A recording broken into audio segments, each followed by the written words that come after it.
Muy buenas tardes, les damos la bienvenida al webinar Importancia Relativa y Evaluación del Riesgo Combinado de Auditoría, NIA 315 y NIA 320, organizado por EY Centroamérica, Panamá y República Dominicana. Agradecemos nos hagan llegar todas sus consultas mediante el botón de Q&A ubicado en el panel de control de sus pantallas. Las mismas serán contestadas al finalizar la sesión o durante momentos estratégicos que los expertos consideren. Debido a la situación actual, cada uno se encuentra desde sus hogares, por lo que les pedimos disculpas de antemano ante cualquier tema de conexión o comunicación que podamos tener. El día de hoy nos acompañan Eva González, Candy Salguero y Jessica Reyes. Todas son gerentes de auditoría para EY Centroamérica, Panamá y República Dominicana. Sin más, las dejo con las expertas para el desarrollo del webinar. Muchas gracias y bienvenidos a este webinar con relación a los temas importancia relativa y evaluación de riesgos. Vamos a dar inicio. Como bien se mencionó, vamos a estar participando como expositoras Candy Salguero, Jessica Reyes y su servidora Eva González. Vemos el tema número 1, que es la importancia relativa. Importancia relativa de acuerdo a la NIA 320. Entonces, la NIA 320 nos dice que tiene como objetivo aplicar este concepto de manera adecuada en la planificación y ejecución de la auditoría. Es decir, ayudar al auditor a determinar este concepto para que pueda aplicarlo desde la planificación hasta la ejecución y conclusión de la auditoría. Y la misma norma toma como definición la importancia relativa, o también conocida como materialidad, como a la cifra o cifras determinadas por el auditor por debajo del nivel de importancia relativa establecida para los estados financieros en su conjunto, al objeto de reducir a un nivel adecuado bajo la probabilidad de que la suma de las incorrecciones que pueda el auditor determinar durante su revisión y no corregidas, y que éstas no sean corregidas y no detectadas, superen la importancia relativa determinada para los estados financieros. La importancia relativa para la ejecución del trabajo tiene como fin el valorar los riesgos de una incorrección material y de determinar la naturaleza, el momento de la realización y la extensión de los procedimientos de auditoría dependiendo de estos riesgos. Entonces, la importancia relativa es un valor numérico que le ayuda al auditor a determinar que si los errores que se encuentren durante la revisión de auditoría y que no sean corregidos, se haga una evaluación si es material o no, si afecta todos los estados financieros en su conjunto o afecta solo una cuenta de los estados financieros. Ahora vamos a verlo a más detalle. Voy a quitar de acá esto.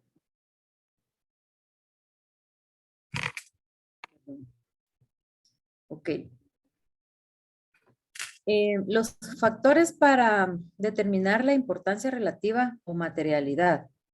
Es decir, ¿qué debemos considerar para poder llegar a determinar este valor dentro de nuestras auditorías?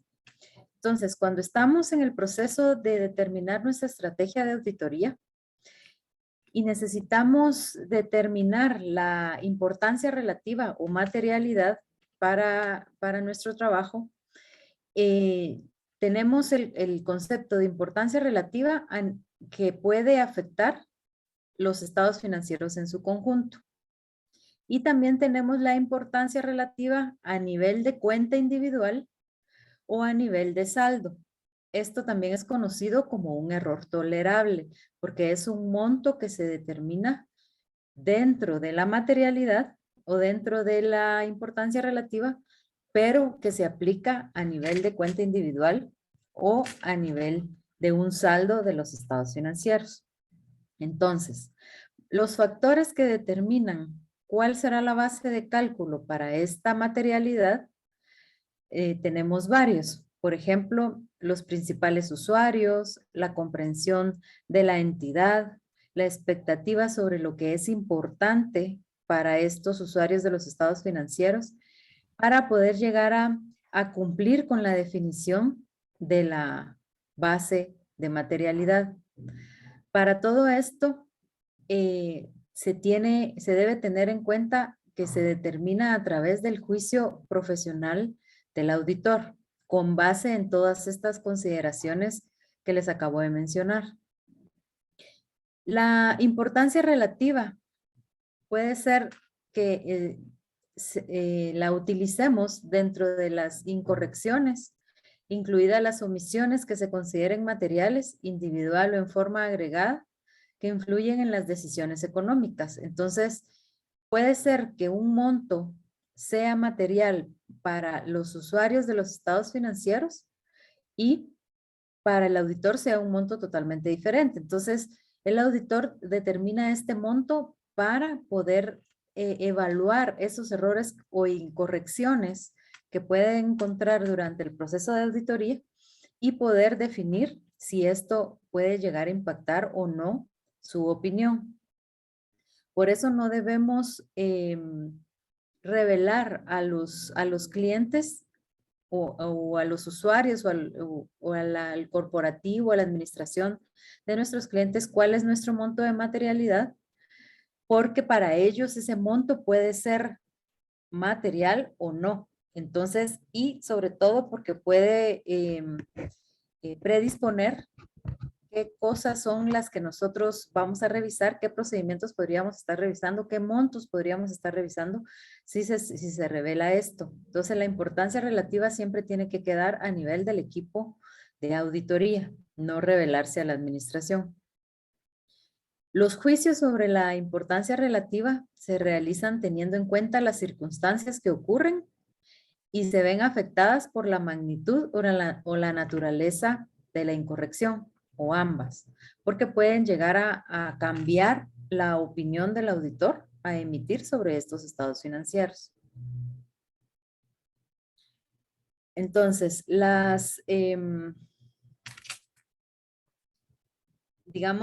para poder hablar de las expectativas de los usuarios de los estados financieros y poder llegar a definir nuestra base de materialidad, necesitamos entender como auditores quiénes son los principales usuarios de los estados financieros. Si son solo los accionistas, si es solo el corporativo, si es un banco el que va a tener acceso a los estados financieros de la entidad y por lo tanto acceso a nuestra opinión. Si es para algún inversionista o futuro inversionista, nosotros tenemos que tener claro quiénes van a ser los principales usuarios de los estados financieros para poder llegar a concluir cuál es la mejor base de cálculo para la importancia relativa. Debemos también tomar en cuenta consideraciones adicionales para empresas que no son o que son públicas, ¿verdad?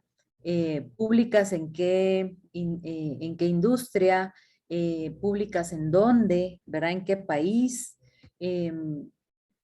Porque las consideraciones para las entidades públicas y no públicas podrían variar. Debemos también tomar en cuenta cuáles son las estrategias de inversión y los objetivos de los principales usuarios de los estados financieros. Si ellos están haciendo o solicitando una opinión de auditoría sobre los estados financieros porque van a realizar una inversión importante, nosotros tenemos que tener ese conocimiento. ¿Inversión en qué? Inversión de cuánto para que nos sirva como una base de análisis para poder llegar a determinar también la mejor base para la importancia relativa o materialidad. Otra consideración para determinar la base es la propiedad y la estructura de capital de la entidad. ¿Quiénes son los dueños? ¿Quiénes son los accionistas? ¿Cuál es la estructura de ese capital que nos oriente? Y saber, uno, confirmar quiénes son los principales interesados en los resultados de la entidad y cómo se toman las decisiones, ¿verdad? Si hay un accionista mayoritario, si hay minoritarios, qué tanto puede estar afectando esta estructura de capital para poder determinar nuestra materialidad.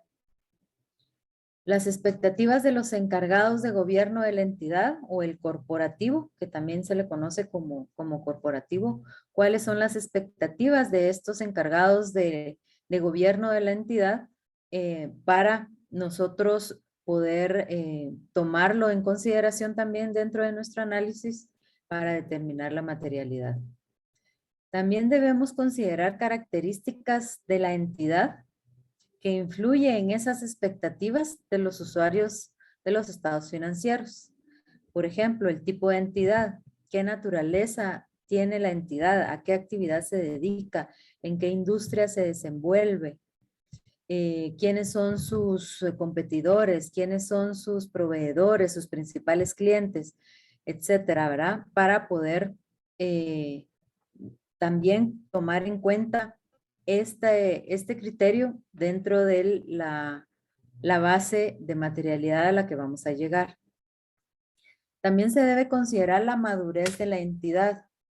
Incluye identificación y valoración de los riesgos. ¿Qué tan madura está la entidad? Si es una entidad también que está iniciando, que si es una entidad que está operando a nivel de punto de equilibrio, o si ya es una entidad madura, que ya es sostenible, etcétera, ¿verdad? Para poder también valorar los riesgos de acuerdo a la madurez de la entidad y poder definir de una mejor manera cuál sería la base de cálculo de la materialidad.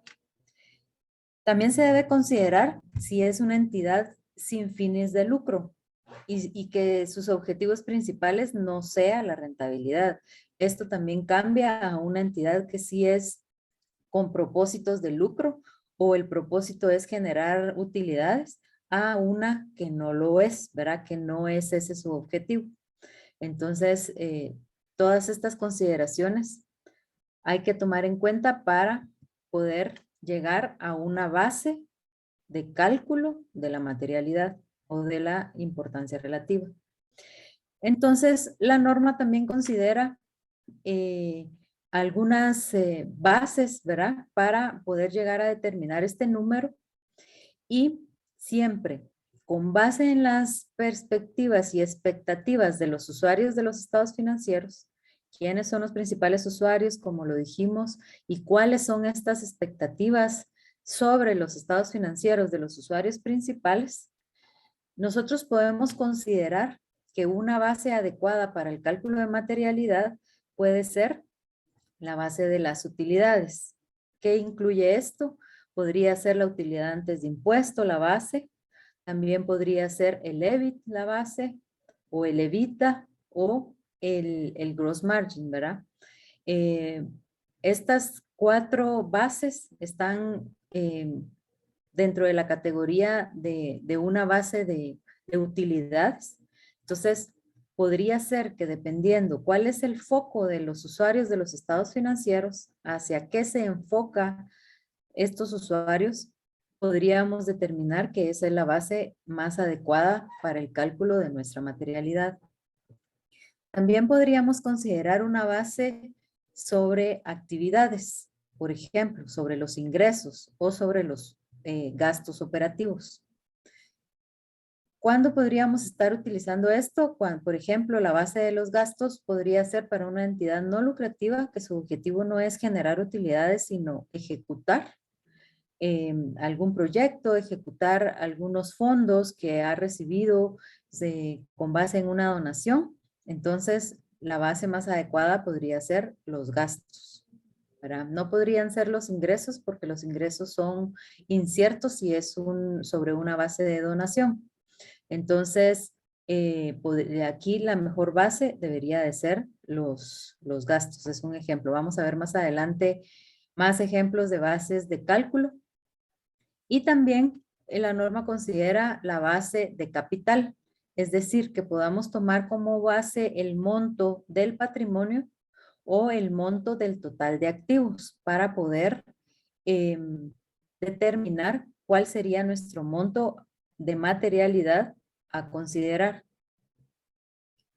Entonces, hay algunas características de la entidad que pueden influir en estas expectativas de los usuarios de los estados financieros. Como bien lo mencionamos hace un momento, está el tipo de entidad en la que estamos auditando y para poder determinar cuál es la base más apropiada y sobre todo si es una entidad pública o si es una entidad no pública. Entonces, si es una entidad pública que su objetivo es generar rentas o generar utilidades, la mejor base puede ser la que vimos hace un momento de base de utilidades que está en la primera columna del lado izquierdo, ¿verdad? Específicamente la utilidad antes de impuesto, ¿verdad? Es lo que podría ser la mejor base dependiendo de todo este análisis y consideraciones y expectativas de los usuarios de los estados financieros. También tomando en cuenta si el objetivo principal de la entidad es generar utilidades o no, o si es una entidad sin fines de lucro. La madurez de la entidad, la industria o sector en la que participa y otras características financieras de la entidad. Las consideraciones que deberíamos de tomar en cuenta cuando son entidades con un propósito de generar renta o de generar utilidades, tomando en cuenta la base, sobre una base de utilidades como lo vimos en el slide anterior, si determinamos que la utilidad antes de impuesto es la base más adecuada para el cálculo de nuestra materialidad, aquí podríamos considerar las entidades listadas o las entidades públicas, ¿verdad? O las entidades que participen en una industria regulada, por ejemplo, como las aseguradoras, los bancos, las financieras, que en Guatemala están en una industria regulada. Entidades privadas con buen resultado operativo, indicadores económicos óptimos, una empresa lucrativa, básicamente. Y las características a considerar debería de ser verificar que la base de medición utilizada es prominente, es decir, que es la que más sobresale dentro de las expectativas de los usuarios de los estados financieros. Verificar que la base de medición que utilizan es congruente con la industria, es decir, en lo que se enfocan los usuarios de los estados financieros sobre si la entidad está operando de acuerdo a sus expectativas. Y comparar la materialidad con la de periodos anteriores. Una vez hayamos determinado que la base adecuada es la utilidad antes de impuesto, por ejemplo, podríamos compararlo con la utilidad con la materialidad, perdón, del año anterior para confirmar que son los mismos parámetros que se están utilizando o bien si hubo un cambio y que para el presente año se tenga que cambiar de base. Entonces siempre se debe comparar. Ahora, si estamos en una auditoría de primer año para nosotros como auditores, entonces no tenemos parámetros de comparación hacia el año anterior, pero sí debemos seguir tomando en cuenta las mismas consideraciones para el cálculo de la materialidad. Para entidades que no son rentables o que operan muy cerca del punto de equilibrio, puede ser que la utilidad antes de impuestos no sea la base más adecuada, porque estas entidades no se enfocan en generar una utilidad. de las actividades que ejecuta, sino que se enfoca hacia otros objetivos. Entonces, se deben considerar dentro de las características de este tipo de entidades, analizar el uso del EBIT, del EBITDA o del margen bruto, analizar el uso de una medición normalizada. Esto significa que si una medición normalizada es que si hay alguna transacción o alguna actividad que sobresale dentro de los estados financieros de la entidad, que se deba quitar para la consideración de la materialidad, o bien utilizar únicamente esa transacción o utilizar esa base para el cálculo de la materialidad y que no nos esté afectando dentro de nuestros análisis. Entonces, normalizar significa determinar si hay algo que en el presente año está afectando, que no estaba el año anterior en las actividades de la entidad y que puede afectar o sesgar nuestra materialidad. Entonces, lo mejor sería quitar esa transacción importante, analizarla por separado y determinar nuestra materialidad sin considerarla con el resto de los estados financieros. Cuando concluimos que el enfoque de los usuarios de los estados financieros está en una medida basada en la actividad, como les mencioné hace un momento, así como las entidades no lucrativas que se enfocan en su ejecución, en la ejecución o en los gastos que está teniendo para el objetivo de la entidad no lucrativa.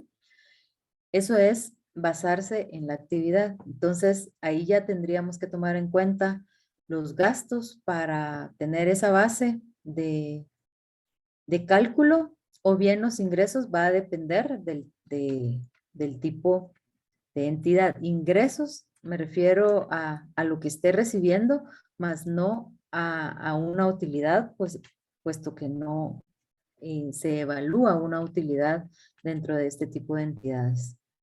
No hay aún si es una entidad que está muy cerca del punto de equilibrio. Y las entidades puestas en marcha, es decir, entidades que están operando normalmente, se encuentran en las primeras etapas de ejecución, ¿verdad? Que están operando, pero que tienen muy poco tiempo de haber iniciado su actividad, o las start-up, como las pudieran también escuchar. Y entidades de inversión que tienen alto riesgo, alto grado de riesgo.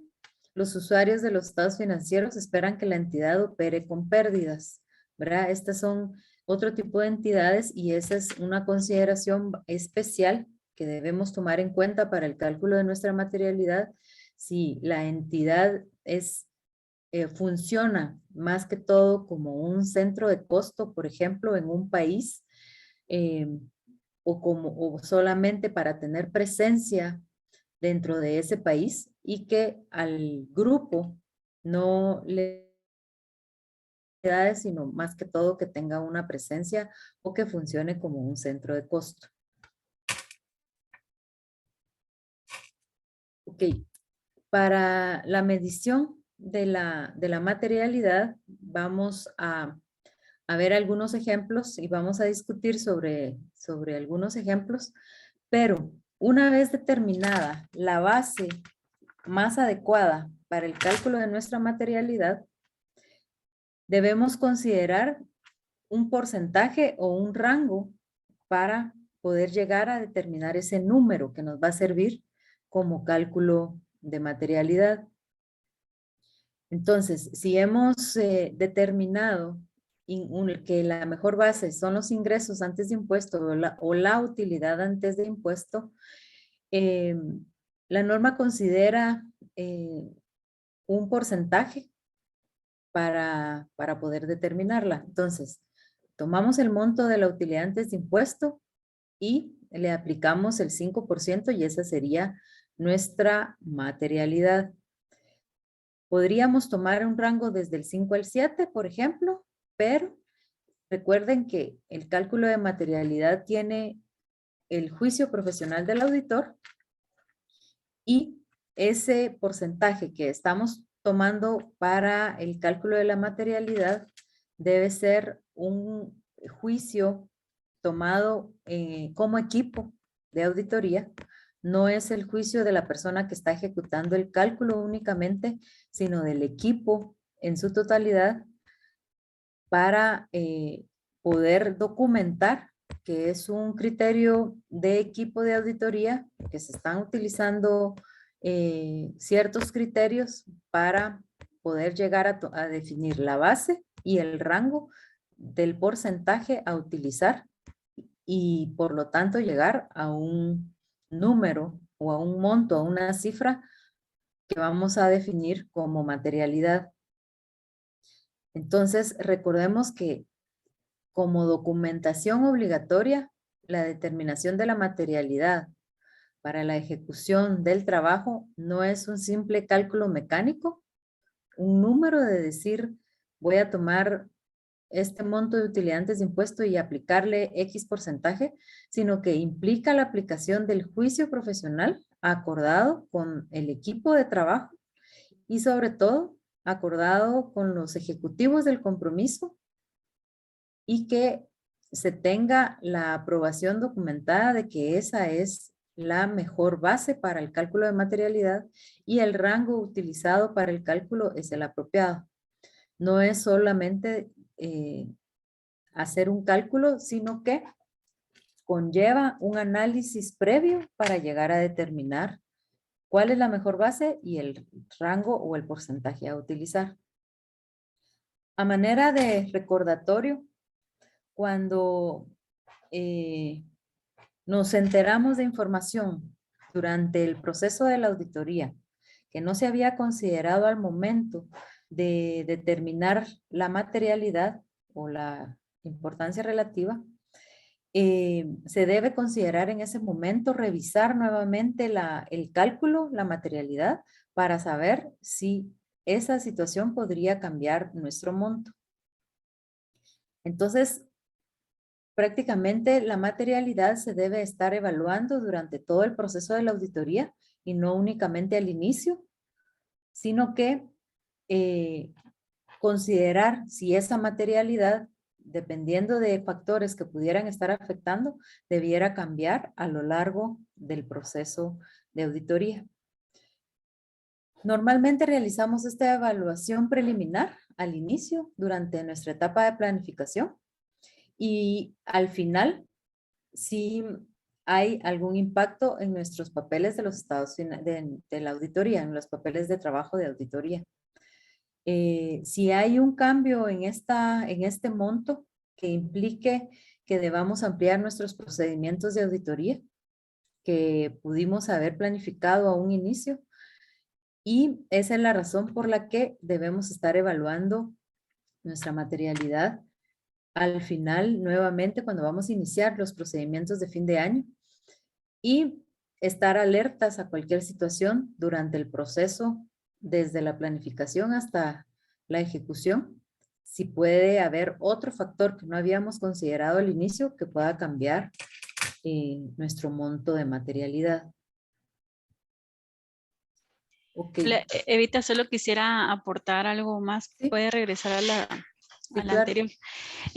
Acá como a manera de ejemplo, nosotros agregamos esos rangos en la presentación para que ustedes puedan ir tomando una idea, una base de cómo deberían empezar a calcular las bases de materialidad o importancia relativa. Recordemos que cuando hablamos de materialidad, estamos hablando como sinónimo de importancia relativa, no son cosas diferentes, ¿verdad? Entonces, solo quería citarles algo que está explícitamente en la norma, está en la guía de aplicación de la NIA 320 y dice, por ejemplo, el auditor puede considerar que el 5% del beneficio antes de impuesto de las operaciones continuadas es adecuado para una entidad con fines de lucro en un sector industrial, mientras que puede considerar que el 1% de los ingresos ordinarios totales o de los gastos totales es apropiado para una entidad sin fines de lucro.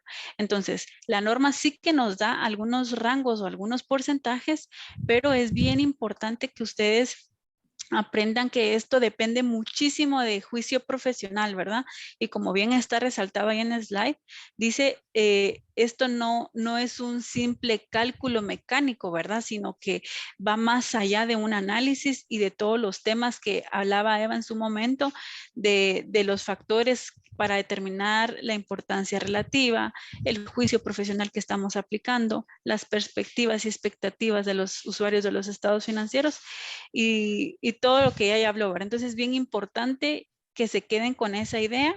Esto es mucho de juicio profesional y de la evaluación del riesgo de los clientes, y estos rangos que nosotros estamos colocando lo estamos haciendo para ejemplificarles y que ustedes puedan entender de una manera más práctica cómo es que se deben calcular las bases de medición para determinar la materialidad o importancia relativa, ¿verdad? Eso es, Evita. Bueno, Y gracias. creo que igual me corresponde la siguiente. Sí, adelante. Muchas gracias. Entonces, considerando el punto que habíamos hablado de importancia relativa o materialidad, Eva lo explicó en un inicio también, ¿verdad? La norma nos habla de importancia relativa y nos dice que se determina una importancia relativa en su conjunto, de los estados financieros en su conjunto, que es al que le llamamos materialidad. Pero también la norma no lo dice explícitamente, pero sí es un término muy conocido en el campo de los auditores cuando hablamos de error tolerable.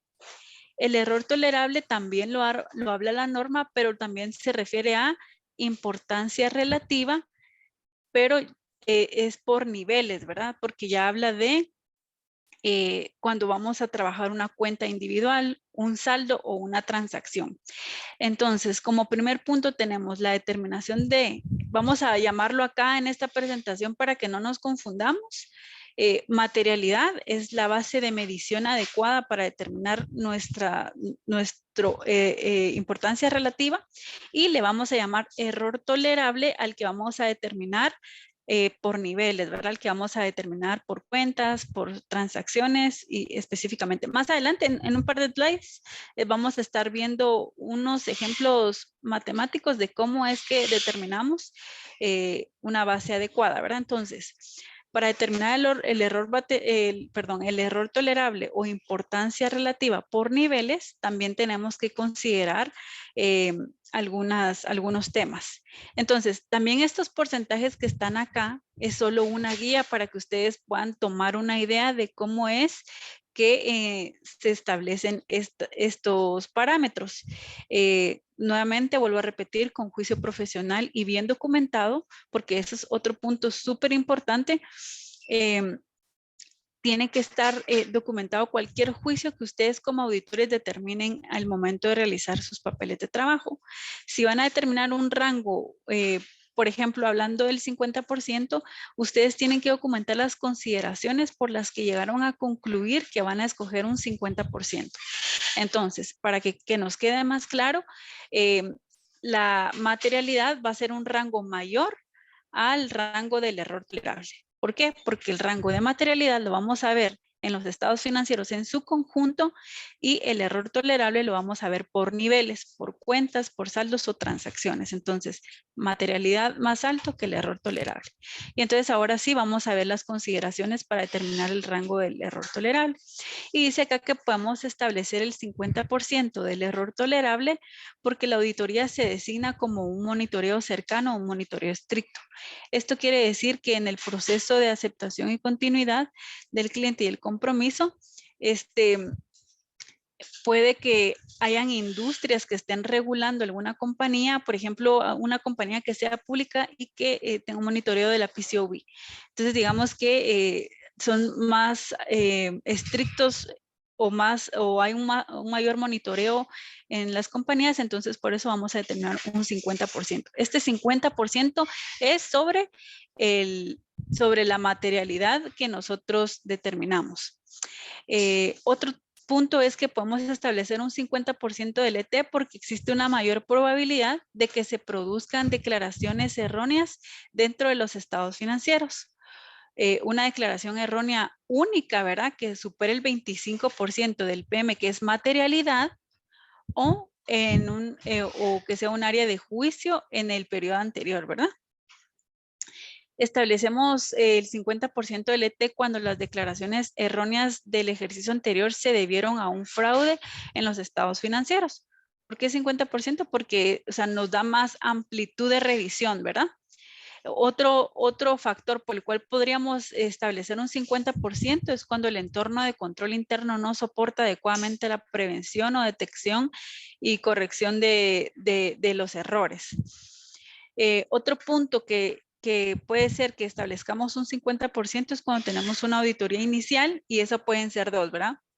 Auditoría inicial, cuando somos por primer año los auditores y no sabemos cómo fue el comportamiento de la compañía el año pasado, si hubo errores importantes, si detectaron fraude, si hay algún riesgo importante en la compañía, entonces decidimos tomar un 50%.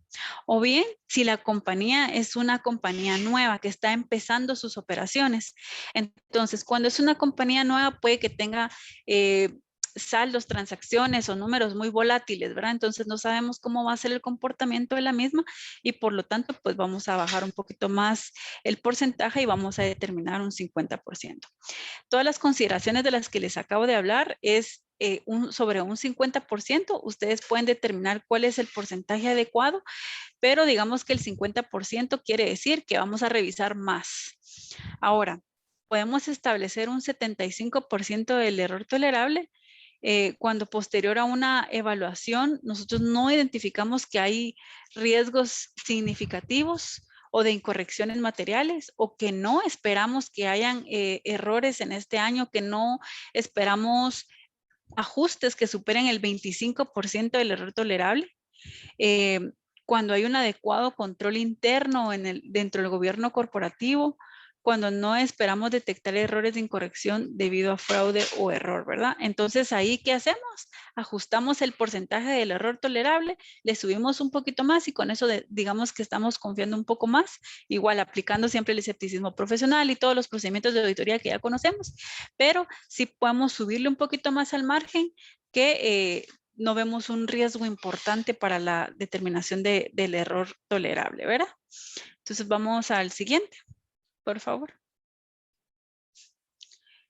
Importante, por favor, si van teniendo algunas dudas, ya vi que algunos van colocando sus dudas, pero si tienen dudas, por favor, pueden escribirlas en el chat o mandarlas a la sección de Q&A y nosotros vamos a estar respondiendo en la medida no sea posible para que pues todos aprendamos y saquemos el provecho de esta sesión.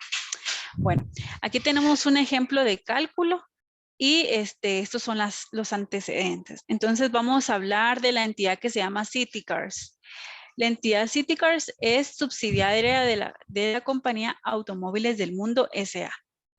Automóviles del Mundo es una compañía que se dedica a la venta masiva de vehículos nuevos y CityCars es la compañía destinada para prestar servicios de mantenimiento e instalación de accesorios. Principalmente el 98% de los ingresos provenientes de CityCars son de los clientes referidos por Automóviles del Mundo, por lo que esta funciona como un centro de costos, ya que todos los gastos y costos incurridos por esta compañía son pagados por los accionistas de Automóviles del Mundo, más bien por la compañía Automóviles del Mundo, ¿verdad? Debido a que los ingresos que genera CityCars son monitoreados estrictamente, conciliados y enviados a Automóviles del Mundo. ¿Por qué es esta aclaración? Porque digamos que si no existiera Automóviles del Mundo, pues la compañía CityCars no tendría una razón de ser. Entonces, más bien lo que hizo Automóviles del Mundo fue como abrir una línea de negocios independiente y se la trasladó a su subsidiaria CityCars. Entonces, con este preámbulo, quisiera que nos ayudaran a responder en el chat cuál creen ustedes que sería la base apropiada para determinar la materialidad de acuerdo a la base de utilidades, base de las actividades y base de capital que les había explicado Eva hace un momento. Sin miedo a equivocarse, queremos sondear un poquito cómo están viendo este tema y en el siguiente slide pues vamos a ver los ejemplos, vamos a tomar cada uno de las bases que Eva ya explicó y vamos a empezar a descartar o a ver cuál es la mejor opción para esta compañía. Entonces, por favor, ayúdennos en el chat escribiendo para ustedes cuáles creen que sean las mejores bases de medición. Ok, cuando dicen base de actividades, ¿actividades se refieren a ingresos o a gastos? Por favor, escríbanos ahí si quieren que es pre-tax income, utilidades normalizadas, si es sobre el EBIT, sobre el EBITDA, si es sobre el gross margin, si es sobre los activos. ¿Qué creen ustedes, por favor? Ayúdennos ahí a escribir para tener una idea de cómo van entendiéndolo ustedes. Ingresos brutos. Vamos a ver, van tres personas que ya se animaron. Base de gastos de operación.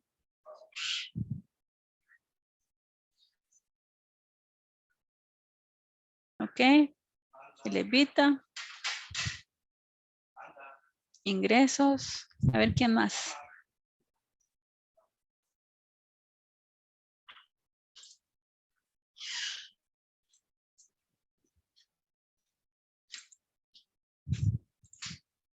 Ingresos. Muy bien. Por ahí ya varios nos han dado sus respuestas. Ingresos.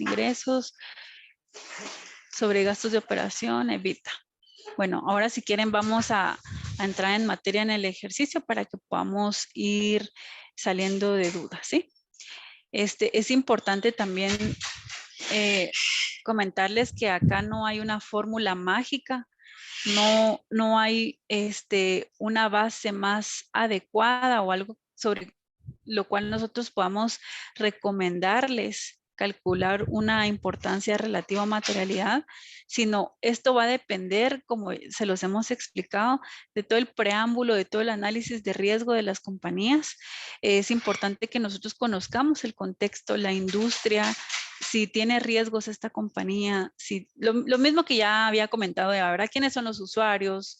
Si un informe va, si los estados financieros van para solo los accionistas o si van para inversionistas, para bancos, si van, por ejemplo, para la SAT y así, ¿verdad? Entonces va a depender de eso, no hay una fórmula ni siquiera una recomendación específica sobre cuál se tenga que hacer, ¿verdad? Va a depender mucho de la industria, de los usuarios de los estados financieros. Muy bien, entonces, Evita, vamos a la siguiente, por favor. Muy bien. Entonces acá tenemos sobre el mismo contexto que les habíamos dado, tenemos unos ejemplos de cálculo y vamos a empezar con la base de las actividades, de las ganancias. Entonces, tenemos una ganancia antes de impuesto de 2. De acuerdo al rango que habíamos visto, podíamos escoger entre el 5 y el 7%. En este caso, pues escogimos que la base más apropiada es el 5%, entonces procedemos a calcular el 5% sobre la ganancia antes de impuesto. 5% sobre los 2.900.000 nos da 146.000 de materialidad. Luego procedemos a calcular el error tolerable y como les decía, el error tolerable es menor y entonces vamos a determinar, como no consideramos riesgos, hay confianza en el control interno, vamos a determinar un 75% sobre la materialidad. Entonces, vamos a determinar 75% sobre los 146.000 y nos da 73.000 quetzales. Luego vamos a determinar una diferencia de auditoría, que esta pues no se las habíamos explicado al inicio, pero las diferencias de auditoría es un parámetro que nosotros vamos a utilizar para determinar cualquier diferencia que vayamos encontrando en el proceso de auditoría. Estas por sí solas no son materiales, pero lo idóneo de estas diferencias de auditoría es que nosotros las vayamos sumarizando en un Excel para al finalizar la auditoría nosotros podamos ver si todas esas diferencias que nosotros identificamos superan nuestro ET o nuestra materialidad. ¿Qué pasa si tenemos ajustes o cifras que superan nuestra materialidad? Cuando identificamos algo que supera nuestra materialidad, entonces ahí ya tenemos que estar con los ojos bien abiertos porque ya es susceptible a que la opinión de los estados financieros pueda modificarse. Al finalizar estos ejemplos, vamos a revisar en qué forma es que se modifican la opinión de los estados financieros. Y el error tolerable son aquellas partidas que si en sí no necesariamente van a afectar la opinión de los estados financieros, pero hay que revisar el contexto de las diferencias que superen el error tolerable para ver si individualmente o en conjunto pueden llegar también a la materialidad y entonces ya se nos vuelva un asunto importante que nos implique afectar o cambiar nuestra opinión, ¿verdad?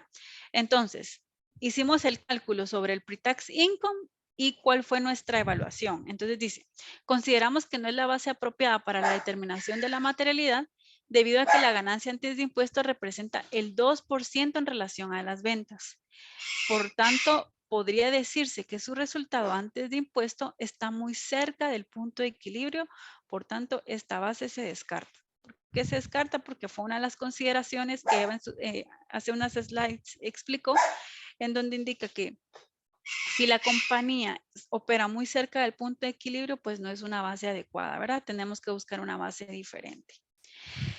Bueno, entonces como esta no aplica, vamos a revisar otra y vamos a ver sobre las ganancias normalizadas. Entonces, para poder hacer el cálculo sobre las ganancias normalizadas, tenemos que ver si hay asuntos que no son permanentes, sino que surgen una vez o que son alguna transacción volátil, alguna transacción específica que sufrió, que se registraron y que sufrieron los estados financieros y que deban de sumarse o restarse para obtener una ganancia normalizada, o sea, es decir, una ganancia como que esa única transacción que existió no hubiese existido, ¿verdad? Entonces aquí dice que hay una ganancia de impuesto, partimos sobre la misma base y dice que esta compañía pagó una demanda que tenía por 150,000 quetzales. Entonces, eso sí se puede considerar como una ganancia normalizada porque fue una transacción única, ¿verdad? Luego volvemos tenemos la ganancia normalizada y sobre eso volvemos a hacer el ejercicio, ¿verdad? 5% de materialidad sobre la ganancia normalizada, el 75% del ET sobre la materialidad y el 5% sobre las diferencias de auditoría. Entonces, ya determinado el cálculo, vamos a ver cuál fue la consideración que hicimos. Y dice, consideramos que no es la base apropiada para determinar la materialidad debido a que la transacción inusual que se produjo para este periodo no es material y adicionalmente es muy probable que este gasto extraordinario sea refacturado a los accionistas. Por tanto, la transacción tendría efecto cero, ¿verdad? ¿Por qué cero? Porque se está reconociendo un gasto, pero si va a ser refacturado, entonces la casa matriz va a reponer el gasto, entonces no hay ningún efecto, no hay ninguna ganancia normalizada que nosotros tengamos que calcular acá. Entonces, por lo tanto, también descartamos la base de las ganancias normalizadas, ¿verdad? Luego nos vamos al tema del EBIT, que es importante también aclarar que explícitamente la norma no tiene el EBIT y el EBITDA, pero que sí nosotros lo hemos dejado para efectos de ejemplificarles, porque hay compañías que sus ratios importantes de medición y donde incluso los usuarios de los estados financieros están enfocando los esfuerzos y revisando los indicadores, puede ser sobre el EBIT o sobre el EBITDA, ¿verdad? Incluso los bancos también tienen indicadores claves de las compañías sobre el cumplimiento de covenants en donde pueden ir a enfocarse sobre el resultado del EBITDA. Entonces, por eso también es importante que nosotros podamos incluir estas bases que pueden ser importantes para los usuarios de los estados financieros y que también pueda ser considerada como una base de medición, ¿verdad? Entonces, el EBIT que incluye son las ganancias después, before es antes de intereses, ¿verdad? Entonces, tomamos nuevamente la ganancia antes de impuestos, que viene siendo la misma base, y vamos a sumarle los intereses. Con esto ya obtenemos el EBIT, volvemos a hacer el mismo ejercicio, pero ¿qué pasa? Que si se dan cuenta, los intereses no son tan importantes, ¿verdad? Entonces tampoco hay un cambio significativo y esos resultados que venimos manejando vienen siendo muy parecidos al del primer escenario del pre-tax income. ¿Qué pasa? Que sigue estando muy cerca del punto de equilibrio. Entonces también lo descartamos. Tenemos el caso del EBITDA, que entonces a este pues ya se le suman los intereses, las depreciaciones, las amortizaciones. Llegamos a un porcentaje del EBITDA. Estos intereses son los intereses que se reconocen en contabilidad del periodo, ¿verdad? Los pagados va a depender de un tema de flujo de caja porque los pagados pueden venir intereses del periodo anterior, pero estos tienen que ser los intereses registrados contablemente que corresponden al periodo. Perdón, esta era una pregunta que hicieron en que la estaba respondiendo. Entonces, cuando tenemos la base del EBITDA, volvemos a hacer el mismo ejercicio y vamos a ver las consideraciones. Dice, consideramos que no es la base apropiada para la determinación de la materialidad, ya que de acuerdo a las indagaciones con la administración de la compañía, ni para los accionistas ni para la administración es un indicador clave. La compañía no determina este EBITDA como uno de sus indicadores, entonces, por lo tanto, no es un indicador que sea de uso atractivo para alguien más, entonces por eso también se descarta, ¿verdad? Entonces pasamos a la siguiente slide, por favor, para continuar con el análisis de otras actividades. Y entonces acá caemos a la base de las actividades. La base de las actividades está compuesta por los ingresos y por los gastos de operación. Entonces, aquí lo que vamos a hacer es agarrar los ingresos totales, ¿verdad? Determinamos una materialidad del 3%, siempre tomando en cuenta los rangos que nosotros les dimos de ejemplo. Por favor, de ejemplo, solo es para que ustedes se tomen una idea. Volvemos a tomar en cuenta el 75% del error tolerable y la materialidad del 3% sobre los ingresos representa 3.900.000. El error tolerable es 1.992.000, es el de 75% de la materialidad, y las diferencias de auditoría, que es el 5% sobre la materialidad, y nos da 199.000 quetzales. ¿Qué dice esta consideración? Y creo que muchos respondieron esto en el chat. Dice, consideramos que es la base apropiada para la determinación de la materialidad, ya que tanto la administración como los accionistas se enfocan principalmente en la generación de ingresos de la compañía. Adicionalmente, es importante indicar que año con año los ingresos crecen en el mercado. Las unidades de negocio se siguen expandiendo, por tanto, concluimos que es la base a utilizar para el equipo, por el equipo para determinar la materialidad. Entonces, digamos que ahí ya llegamos, evaluando uno por uno, ya llegamos a la base adecuada de medición de nuestra materialidad. Pero aún así, nosotros quisimos llevarle los otros ejemplos para que ustedes vean el por qué seguimos descartando, ¿verdad? Vamos a ver el siguiente, que es gastos de operación. Y como habíamos comentado, esta compañía funciona como un centro de costos en donde todo lo que gasta, pues la casa matriz se lo repone. Entonces, si se dan cuenta, pues hay 10.000 quetzales que no representan nada, ¿verdad? Entonces, esta no es la mejor base. Y luego caemos a la base de capital. Y la base de capital se compone por patrimonio y los activos. Entonces, tomamos el patrimonio de 2.300.000. El rango de materialidad que está en un 3%, y hacemos el mismo cálculo, ¿verdad? Y dice que consideramos que el patrimonio no es la mejor base de determinación de la materialidad, debido a que la compañía ya opera en un entorno en el que cada año expande sus ingresos y sus activos. Es una compañía sólida y que cuenta con el soporte de sus accionistas, por tanto descartamos como base, ya que la mejor estimación para utilizar son los ingresos. Y por último nos queda el tema de los activos, que si bien lo decía Eva en las slides anterior, cuando tenemos una base de capital es porque los accionistas se centran directamente sobre los activos, ¿verdad? Puede que hayan inversionistas que no estén invirtiendo en términos de patrimonio, sino que sea en términos de activos, y a ellos les interesa saber más cómo va el manejo de los activos, ¿verdad? Si sus activos no se están deteriorando, entonces puede que ahí también sea una de las mejores bases para determinar los activos. Tomamos el total de activos por los porcentajes que vemos en la tabla y dice que tampoco es la base adecuada para determinar la materialidad, ya que se realizó con base a los ingresos y para los accionistas,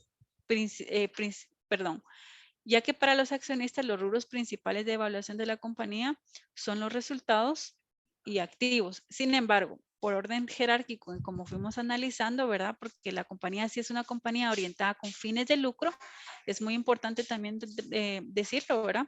Si esta compañía fuera una compañía sin fines de lucro, es muy probable que los activos hubiese sido una de sus bases de medición también, porque los inversionistas también se centran en los activos, pero en este caso, como es una compañía con fines de lucro, fue que determinamos que los ingresos era la base más apropiada. Entonces, estos fueron los ejemplos de los cálculos para determinar la mejor base de medición de la materialidad, del error tolerable, sobre las 3 actividades que mencionamos. Entonces, pasamos a la siguiente, por favor. Y acá tenemos los factores a considerar con los efectos de la importancia relativa o materialidad, que es lo que les decía, ¿verdad? O sea, pero ¿de qué me sirve la materialidad? ¿De qué me sirve el error tolerable? Ah, bueno, la materialidad es la que nos va a dar el parámetro para determinar si los estados financieros contienen errores materiales y que nos vayan a afectar la opinión de los estados financieros. Entonces, este cuadrito que está en la norma también, está en las normas, nos habla de juicio del auditor sobre la generalización de los efectos o posibles efectos sobre los estados financieros. Y del otro lado nos habla sobre la naturaleza de la cuestión que origina la opinión modificada. Y en ese sentido tenemos dos, ¿verdad? Nos habla de material pero no generalizado y material y generalizado. Entonces, aquí podemos hablar mucho también de materialidad y el error tolerable. Entonces dice que cuando los estados financieros contienen incorrecciones materiales, entonces vamos a hablar material pero no generalizado. Quiere decir que la cifra superior a la materialidad, pero me está afectando solo un rubro específico, hablemos solo de cuentas por cobrar. Entonces, sí es material, pero no es generalizado a nivel de estados financieros, ¿verdad? Entonces, solo es un rubro específico, entonces nosotros podemos dar una opinión con salvedades. Y en esa opinión con salvedades, pues vamos a escribir cuáles son los asuntos que nos están llevando a dar una opinión con salvedades. Y en ese mismo sentido que los estados financieros contienen incorrecciones materiales, pero resulta que ahí tenemos un efecto material y generalizado, quiere decir que el ajuste es material y se generaliza a nivel de estados financieros. Quiere decir que no solo es un rubro que me está afectando los estados financieros en su conjunto porque es un tema que me está llevando cuentas por cobrar, que también me está afectando caja y bancos, que me está afectando los ingresos y puede que me está afectando otro rubro adicional. Entonces, cuando ya son generalizados, entonces ahí sí nosotros podemos dar una opinión desfavorable o adversa, ¿verdad? Entonces es así como vamos manejando el tema de las opiniones. Otro tema que podríamos ver de acuerdo a su naturaleza es la imposibilidad de obtener evidencia de auditoría suficiente y adecuada.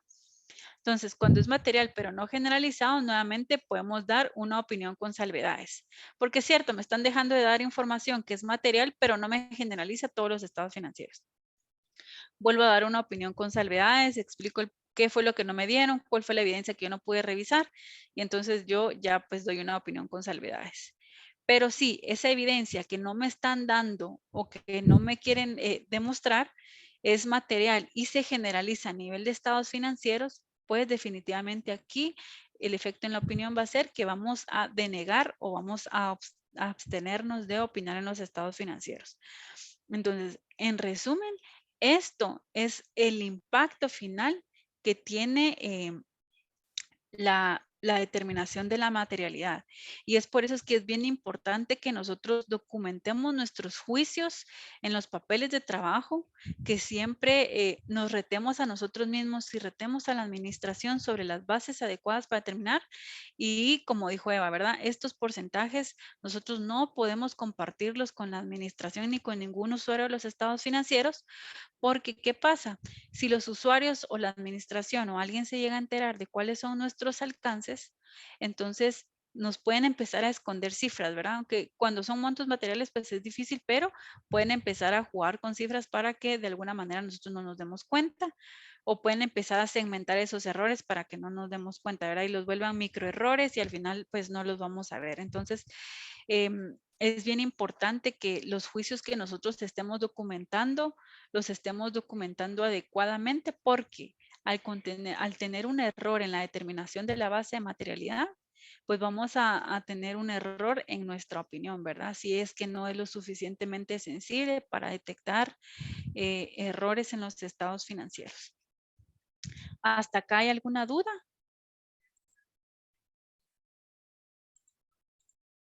para que podamos continuar. Creo que no tenemos. Entonces, si no tenemos, nos pasamos a la siguiente slide y vamos a hablar sobre la evaluación del riesgo. Muy bien. Gracias, Evita. Siguiente, por favor. Entonces, cuando hablamos de evaluación del riesgo, nos referimos a la NIA 315 y el alcance de la norma nos dice que esta norma se trata de la responsabilidad que tiene el auditor de identificar y valorar los riesgos de incorrección material en los estados financieros mediante el conocimiento de la entidad y de su entorno, incluido el control interno de la entidad. Y como objetivo dice que es identificar y valorar los riesgos de incorrección material debido a fraude o error, tanto en los estados financieros como en las afirmaciones o aseveraciones, como lo conocen otros, ¿verdad? Mediante el conocimiento de la entidad y de su entorno, incluido también su control interno, con la finalidad de proporcionar una base para el diseño y la implementación de respuestas a los riesgos valorados de incorrección material. Siguiente, por favor. Entonces vamos a ver algunas definiciones que nos da la norma para que pues todos podamos estar en línea con lo que vamos a estar hablando y también nuevamente, ¿verdad? Si siguen teniendo alguna duda, pues no duden en escribirlo por el chat. Bueno, ¿a qué se refieren las afirmaciones? Son manifestaciones de la dirección, explícitas o no, incluidas en los estados financieros y tenidas en cuenta por el auditor al considerar los distintos tipos de incorrecciones materiales que pueden existir. Esos otros también le llaman aseveraciones y es cuando hablamos de integridad, existencia, evaluación, derechos y obligaciones, ocurrencia y esos, ¿verdad? ¿Qué dice de riesgo de negocio? Riesgo derivado de condiciones, hechos, circunstancias, acciones u omisiones significativos que podrían afectar negativamente a la capacidad de la entidad para conseguir sus objetivos, ¿verdad? Y ejecutar sus estrategias derivadas del establecimiento de objetivos y estrategias inadecuadas. Entonces, eso es un conjunto de acciones que llevan a la compañía a tener un riesgo de negocio. Control interno. Nos dice que es el proceso diseñado, implementado y mantenido por los responsables del gobierno de una entidad con la finalidad de proporcionar una seguridad razonable sobre las consecuencias, sobre la consecución de los objetivos de la entidad relativos a la fiabilidad financiera, la eficiencia y la eficacia de sus operaciones. Y tenemos la valoración del riesgo, que la norma nos dice que son procedimientos de auditoría aplicados para obtener conocimiento sobre la entidad y su entorno, incluido su control interno, con el objetivo de identificar y valorar los riesgos de incorrección material. También debido a fraude o error, tanto en los estados financieros como en las afirmaciones o aseveraciones concretas contenidos en estos casos, ¿verdad? Ese es trabajo importante del auditor porque es tarea de nosotros hacer una valoración del riesgo en los estados financieros en su conjunto o por aseveraciones. Y pasamos al siguiente, que es riesgo significativo. Es el riesgo identificado y valorado de incorrección material que a juicio del auditor requiere una consideración especial de auditoría. Y aquí es bien importante que ustedes también entiendan que cuando hablamos de riesgo, la norma nos dice incorrección material debido a fraude o error, ¿verdad? Entonces, nosotros normalmente solemos dividir los riesgos. Puede ser un riesgo de fraude y un riesgo significativo. ¿Cuál es la diferencia en estos dos riesgos? Y lo tenemos a un lado y es la intención. Cuando hay una mala intención de hacer una acción que perjudique cualquier transacción a nivel de estados financieros, material o no material, pero hay personas que lo están haciendo con un hecho pensado y con el fin de obtener algún beneficio económico o cualquier otro beneficio en los estados financieros, se considera un riesgo de fraude. ¿Por qué? Porque está la intención, ¿verdad? La intención del querer hacerlo. Mientras que por otro lado puede haber un riesgo significativo que no necesariamente va a tener una mala intención, ¿verdad? Un riesgo significativo puede darse por errores, puede darse por desconocimiento o por mala administración, ¿verdad? Entonces es importante que tengan bien claros los conceptos Y la diferencia entre estos dos es la intención que puede haber en querer cometerlo o no, ¿verdad? Pasamos al siguiente, por favor.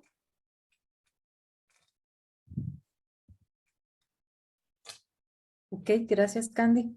Ahora, para hablar de cómo realizamos esta evaluación del riesgo, debemos realizar ciertas actividades o procedimientos para poder llegar a determinar si tenemos un riesgo de fraude o un riesgo significativo.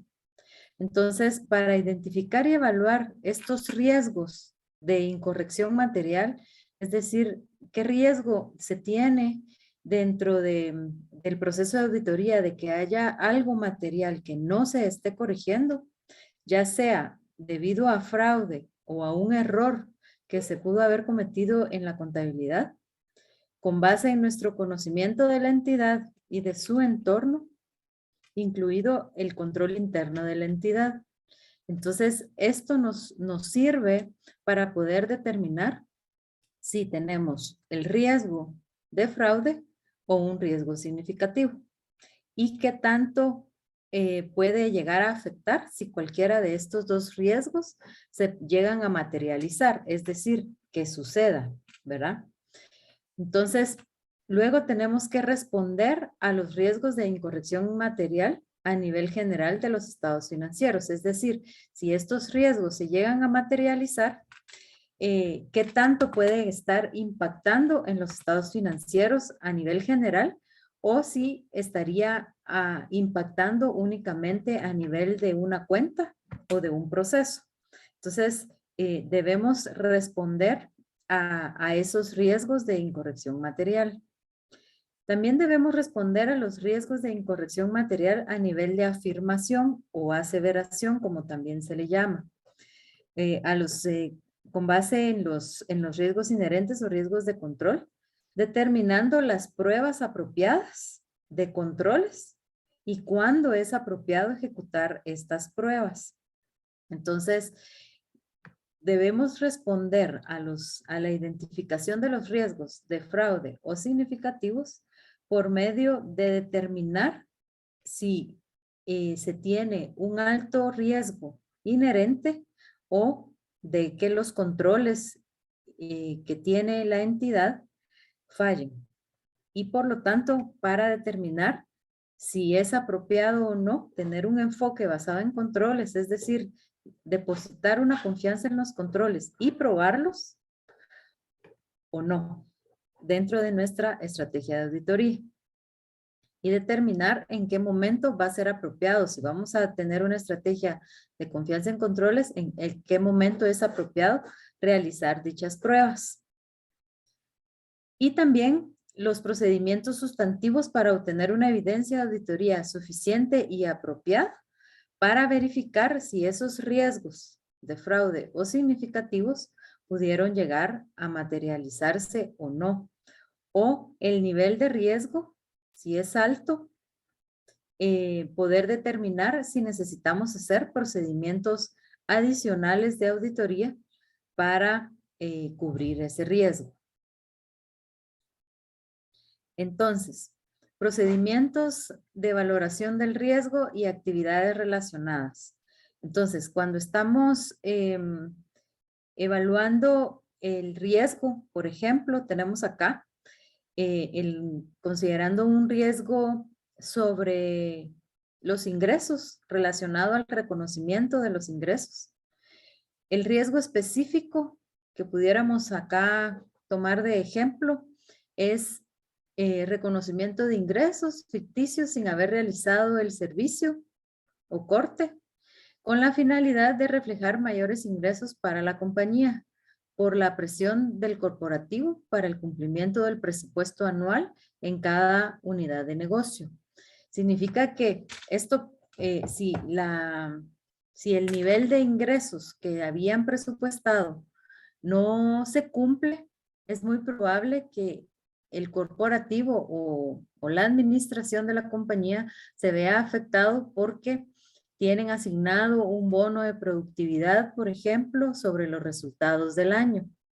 Entonces, si no se está llegando a cumplir el presupuesto, es muy probable que la administración intencionalmente quiera reflejar más ingresos de los que realmente obtuvo para poder obtener ese bono de productividad que les habían prometido.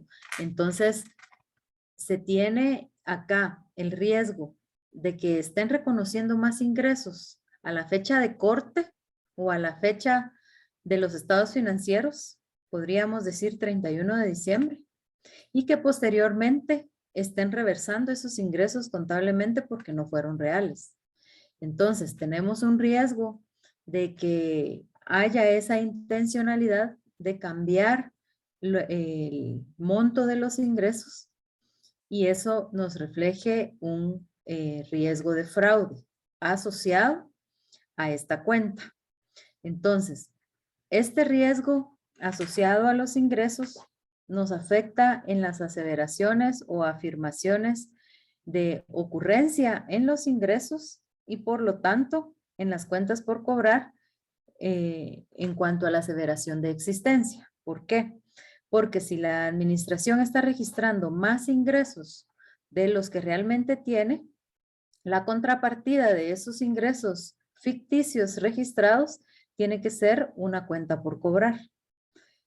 Porque obviamente esos ingresos no están generando efectivo. Entonces lo registran contra una cuenta por cobrar. Posteriormente, a la fecha de cierre, simplemente le dan vuelta a esta partida que habían registrado, rebajando las cuentas por cobrar y obviamente afectando las utilidades del año anterior. Entonces, en el año que nosotros estamos auditando, tenemos un riesgo de fraude asociado a ingresos si analizamos que se tiene esa probabilidad derivado de los incentivos que se le tienen a la administración. Y entonces, para cubrir este riesgo, realizamos ciertos procedimientos de auditoría. Dentro de los procedimientos que podemos realizar, tenemos acá el ejemplo de 10 procedimientos para cubrir el área de ingresos y el tipo de procedimiento al que nos estamos refiriendo. Es decir, si es un procedimiento sustantivo o si es un procedimiento incremental. Esto significa que cuando tenemos un riesgo de fraude, porque puede haber alguna intencionalidad de cometer este fraude, se tienen que realizar procedimientos adicionales a los que pudiéramos estar realizando normalmente para asegurarnos que ese riesgo de fraude no se materializó. Es decir, que no se hizo ningún registro ficticio de ingresos o de ventas dentro de los estados financieros y nos permita llegar a concluir con esa extensión de procedimientos sustantivos, llegar a determinar que no hubo esa ejecución del fraude. Entonces, por ejemplo, si vemos acá el procedimiento número 1, dice, realizamos un entendimiento del flujo del proceso de ventas y cuentas por cobrar. Debemos entender cuál es el procedimiento o el flujo de la transacción cuando la entidad realiza una venta. Si la contracuenta de esas ventas es la cuenta por cobrar o si es una cuenta de efectivo. Pero debemos entender cuál es la ruta que sigue la transacción, contablemente hablando, cuando se registra o se realiza una venta. Entonces, este es un procedimiento sustantivo. El otro procedimiento es seleccionar una muestra aleatoria de acuerdo al método estadístico utilizado para la auditoría, ya sea que se estén seleccionando ítems importantes que representen, acá es un ejemplo, el 25% del total de la cuenta, son key items o ítems significativos para confirmar la existencia de los mismos, ya sea por medio de la revisión de un cobro posterior, la revisión de los contratos que se tengan de ventas también, y este es un procedimiento sustantivo. Veamos el siguiente. realizar una conciliación de ingresos contables de forma mensual versus los reportes de facturación mensual. Posteriormente, seleccionar una muestra de 5 transacciones aleatorias mensuales para confirmar la existencia de los mismos, por medio también de una revisión de cobro posterior y revisión de contratos. Entonces, adicional a los 2 procedimientos que anteriormente mencionamos, al realizar este procedimiento de esta conciliación, este es un procedimiento incremental, ¿verdad? Donde nosotros estamos verificando aleatoriamente la existencia de esas transacciones o de esos ingresos que pudieron haber ocurrido a lo largo del año. Y lo hacemos por medio de una revisión o de una conciliación de los ingresos. Entonces, otro procedimiento incremental que pudiéramos considerar es revisar los journal entries o las partidas de diario del periodo, es decir, del periodo que estamos auditando y las primeras partidas contables del siguiente periodo contable, entiéndase enero y febrero del siguiente año, de la fuente manual, es decir, de los registros contables o partidas de diario registradas manualmente, que alguien ingresó las partidas que no se ejecutaron en forma automática en el sistema, sino que alguien las registró manualmente, que corresponden a registros, ya sea que estén reversando los ingresos y las cuentas por cobrar del periodo anterior, ¿verdad? O que estén afectando provisiones de ingresos. Las palabras claves en este tipo de partidas que nos llamen la atención o que pudiéramos estar buscando si existen es que el concepto de la partida diga cuadre de diferencias, por orden de alguien, ¿verdad? Por instrucciones de el gerente financiero, por ejemplo, o autorizado por el gerente financiero o autorizado por el accionista X o autorizado por el gerente general, etcétera. O también conceptos que digan para cumplir la meta de ventas o que diga ajuste de presupuesto, ajustes a las ventas, ajustes a las cuentas por cobrar.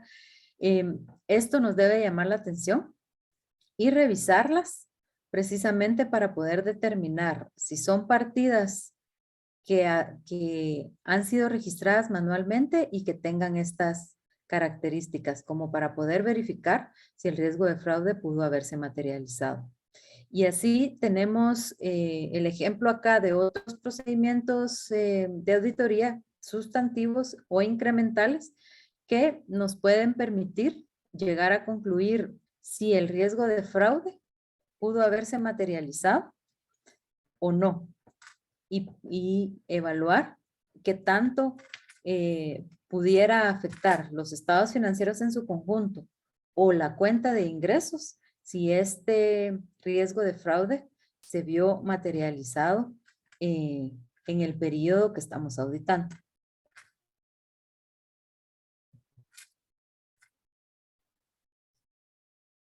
Candy.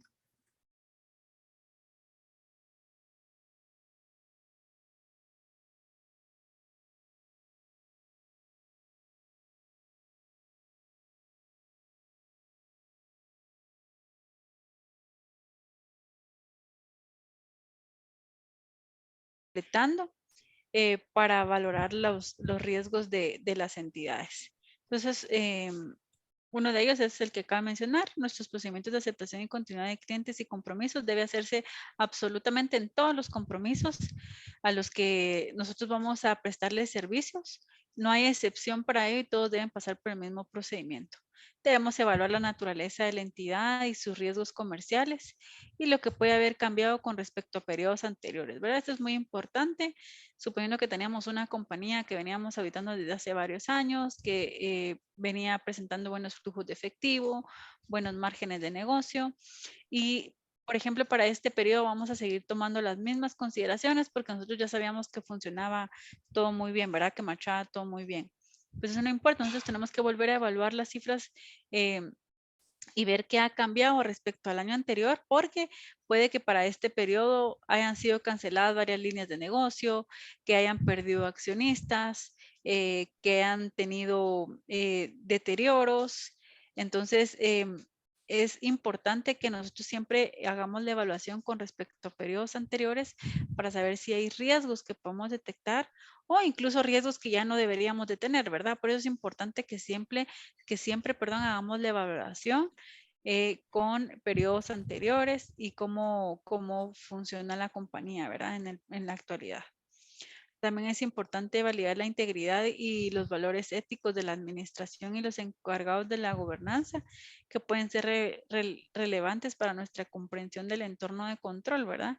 Esto es muy importante, cuáles son los controles internos a nivel de entidad que tiene la compañía implementados para ver qué tan fortalecidos son los valores éticos de la administración, porque desde ahí empieza nuestra valoración con los posibles riesgos de fraude que puedan haber en la compañía, ¿verdad? Y como les decía, los riesgos de fraudes pueden haber muchos, como mala gestión de activos, puede ser con efectivo, puede ser con el poder, dependerá, ¿verdad? Hay muchos riesgos que pueden haber en los estados financieros y pues uno de esos es valorar la integridad y los valores éticos de la administración y los encargados de la compañía, quienes toman las decisiones, ¿verdad? Es importante también evaluar el marco de información financiera y aplicable y su aplicación a la naturaleza y circunstancias de la entidad, ¿verdad? Es importante porque nosotros también podemos ver cuáles son los riesgos que puede tener la compañía de acuerdo al marco de información financiera y aplicable. No vamos a estar metiendo riesgos relacionados con NIF 15 si es una compañía estatutaria, ¿verdad? Entonces, es importante que también conozcamos esa parte.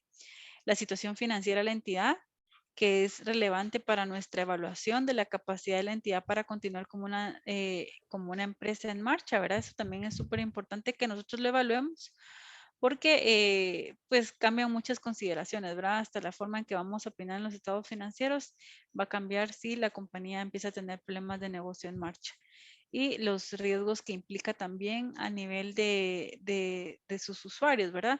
Si tiene préstamos bancarios, si los estados financieros están yendo para los bancos, si tiene inversores, los accionistas o cualquier otro usuario importante, pues también es necesario que nosotros hagamos esa evaluación para saber a qué nos estamos metiendo cuando estamos haciendo el proceso de aceptación y continuidad de un cliente, ¿verdad? Es posible que encontremos algún auditor predecesor que haya emitido una opinión limpia sobre los estados financieros, porque el año pasado todo estuvo bien, pero resulta que el año que nos toca a nosotros ya empiezan a haber problemas serios y nos toca hacer esas evaluaciones, ¿verdad? Hacer indagaciones ante la dirección y ante otras personas de la entidad que a juicio del auditor puedan disponer de información que pueda facilitar la identificación de riesgos de incorrección material.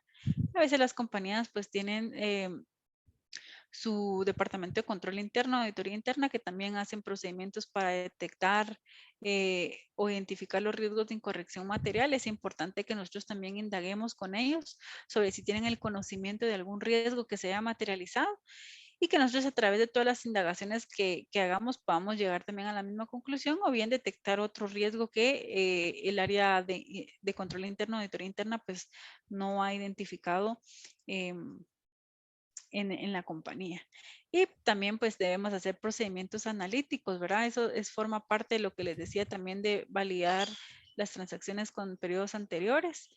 Hacemos procedimientos analíticos viendo qué tan volátil han sido los cambios en precios, las ventas, cómo han mejorado, han bajado, se mantienen, si nuestros márgenes, si los márgenes de la compañía se mantienen, si los resultados son los esperados, si el budget sigue operando de acuerdo a cómo se ha venido operando en periodos anteriores. Entonces, los procedimientos analíticos también nos dan mucha información de las compañías que puede ser útil para la valoración de los riesgos, ¿verdad? Y muy importante la observación e inspección en cada proceso que nosotros hagamos, en cada reunión que tengamos con los clientes, con el gobierno corporativo, con el personal operativo, con las personas que se encargan de cualquier proceso de la compañía. Es importante que nosotros nos mantengamos alertas, observando e inspeccionando cualquier actividad que nos llame la atención o cualquier acción que pueda llamarnos la atención acerca de hacer nuestros procedimientos de valoración del riesgo en la compañía. Siempre es importante que tomemos en cuenta que esta evaluación de riesgos la hacemos al inicio de nuestra auditoría desde la planificación, pero no podemos dejar de estar alertas durante todo el proceso de auditoría si surge un nuevo riesgo que no habíamos identificado en la etapa de planificación. Entonces, un riesgo puede resultar o puede ser detectado, mejor dicho, durante cualquier procedimiento de auditoría y puede ser que se identifique que tenemos un riesgo adicional al estar realizando nuestras pruebas. Entonces, es importante que siempre estemos alertas, que no nos quedemos solo con los primeros riesgos identificados, sino que siempre estemos alertas a que pueda surgir un nuevo riesgo y que esto signifique que tengamos que incrementar nuestros procedimientos de auditoría en cualquier momento de nuestros procedimientos.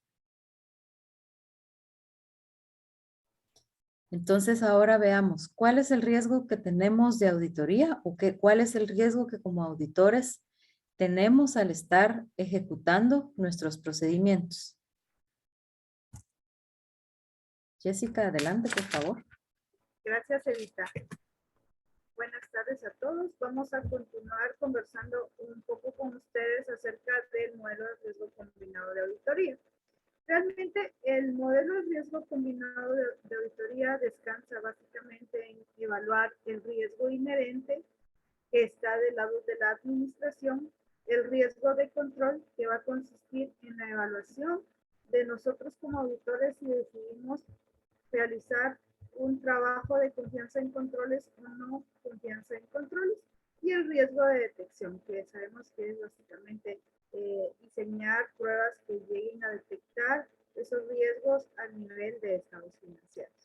Cuando nosotros hablamos del modelo de riesgo combinado, debemos tener en cuenta que tenemos que identificar todos los riesgos que tiene el negocio. Anteriormente, Evita les explicaba un poco acerca de la entidad, tipo de entidad, si tenía un riesgo, como para poder determinar materialidad. Y luego Candy les explicó un poco acerca de los niveles de riesgo que nosotros evaluamos al principio de aceptar el cliente, ¿verdad? Entonces también hay un riesgo a nivel de industria, considerar qué tipo de industria estamos auditando, si es una industria regulada, si tenemos requerimientos en la bolsa de valores, entonces eso también incrementa el nivel de riesgo de la compañía. La estimación de la significatividad que pueda tener los riesgos. Actualmente, cuando las empresas tienen un gobierno corporativo bastante constituido, tienen comités de auditoría y hay un comité de riesgos que se encarga de identificar esos riesgos. Cuando nosotros no tenemos ese órgano dentro de una entidad, pues tenemos que evaluar cómo está evaluado el riesgo a nivel de compañía, independientemente tenga presente o no tenga presente ese órgano de la entidad. Posteriormente, tenemos un segundo, por favor.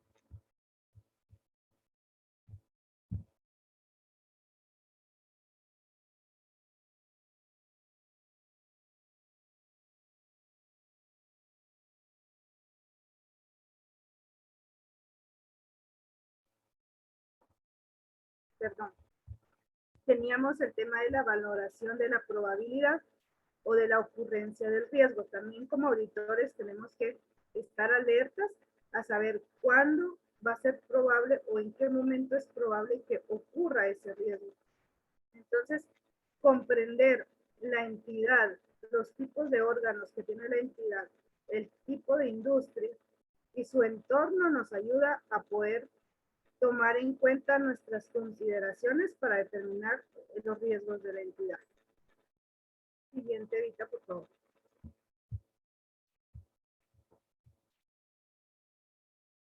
Bueno, el primero de la fórmula que mirábamos anteriormente era el riesgo inherente. El riesgo inherente básicamente descansa en el entorno de la entidad. Básicamente el tipo de entidad, como lo mencionábamos anteriormente, si es una entidad regulada, si es una entidad de interés público, si es una entidad listada, si es una entidad gubernamental. El entender el negocio, cómo funcionan sus operaciones, su estructura de gobierno, sus inversionistas, cómo está conformado su modo de capital y también cómo opera la entidad, ¿verdad? Posteriormente, especialistas. Hay entidades que requieren el uso de un especialista de la administración, por ejemplo, entidades que tienen activos biológicos, entidades que necesitan cálculos actuariales, entidades que necesitan especialistas de medición de valor razonable. También debemos de conocer qué tan complejo es el nivel de involucramiento de ese especialista para saber si nosotros debamos de considerar varios riesgos en esa parte de los especialistas. Los controles a nivel de entidad, que básicamente descansan en el código de ética, un poco en el gobierno corporativo, cómo está constituido el gobierno corporativo, sus líneas de defensa, y también todo lo que tiene que ver con valores, el tema de cómo es el trato al personal, remuneraciones, que forman parte en sí de todo lo que es gobierno corporativo. Y por último, el área de riesgo. Cómo está constituido el tema de comité de auditoría, el comité de riesgos, cómo se identifican los riesgos, si no existen esas figuras en la entidad, quién asume ese rol, cómo documentan los riesgos, qué ha pasado con los riesgos, anteriormente han identificado riesgos, cómo la administración los ha abordado. Básicamente acá tenemos que enfocarnos principalmente en evaluar al inicio todo el entorno con todas las premisas que anteriormente mencionaba, pero también tenemos que cuestionar a la administración si han tenido algún tipo de riesgos, qué tipo de riesgo ha sido, si ha sido un riesgo de fraude, cómo lo han abordado, si los controles también fueron sensibles e identificaron ese riesgo. Entonces es una combinación tanto de lo que ustedes conocen como parte del conocimiento de la entidad y también una combinación de lo que la administración hace en su proceso de gestión del riesgo. El riesgo inherente se divide en dos categorías. Riesgo inherente bajo, donde tenemos controles bastante robustos que nos ayudan a poder confiar en el riesgo inherente y sabemos que, que el riesgo inherente puede que no sea muy vulnerable a nivel de aseveración, y el riesgo inherente alto, que sabemos que aún así teniendo controles, existe el riesgo de que suceda y que va a tener un impacto significativo a nivel de aseveración. Una recordadita, las aseveraciones de estados financieros, pues tenemos aseveraciones de balance y aseveraciones de estados resultados. En ellas está la integridad, la existencia y la ocurrencia, la medición y la evaluación, los derechos y las obligaciones y la presentación y divulgación. Cuando nosotros evaluamos el riesgo, tenemos que evaluarlo a nivel de aseveración. Entender las clases significativas de transacciones, que son los procesos, por ejemplo, el proceso de ventas y entrada de efectivo, y a eso saber cuáles son los riesgos. Anteriormente, Evita les explicaba el riesgo de que se registren ingresos ficticios o duplicados.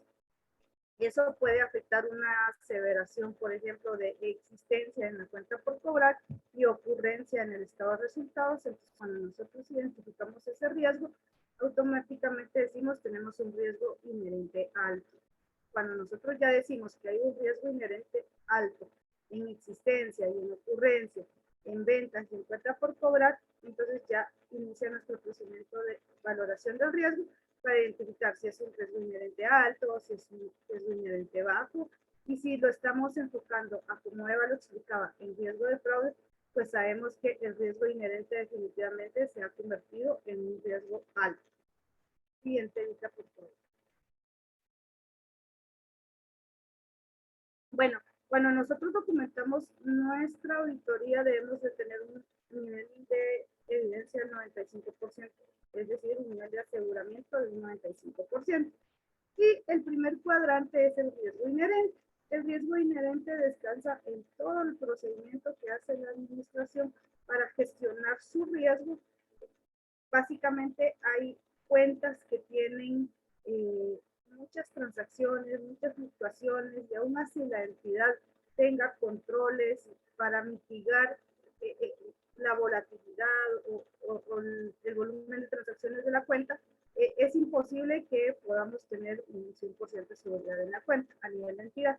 Entonces, nosotros evaluamos esas premisas y decimos, bueno, tenemos un riesgo inherente bajo o tenemos riesgo inherente alto.